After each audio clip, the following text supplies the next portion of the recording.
جو لوگ اپنے پروردگار کے خوف کی وجہ سے ڈرتے ہیں اور جو اپنے پروردگار کی آیتوں پر ایمان رکھتے ہیں اور جو اپنے پروردگار کے ساتھ شریک نہیں کرتے اور جو دے سکتے ہیں دیتے ہیں،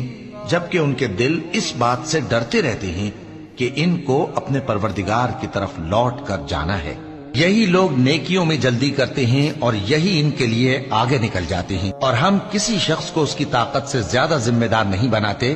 اور ہمارے پاس ایک کتاب ہے جو سچ سچ کہہ دیتی ہے، اور ان پر ظلم نہیں کیا جائے گا، مگر ان کے دل ان باتوں کی طرف سے غفلت میں پڑے ہوئے ہیں۔ اور ان کے سوا اور اعمال بھی ہیں جو یہ کرتے رہتے ہیں، یہاں تک کہ جب ہم نے ان میں سے آسودہ حال لوگوں کو عذاب میں پکڑ لیا تو وہ اسی وقت چلا اٹھیں گے۔ آج مت چلاؤ، تم کو ہم سے کچھ مدد نہیں ملے گی، میری آیتیں تم کو پڑھ پڑھ کر سنائی جاتی تھی اور تم الٹے پاؤں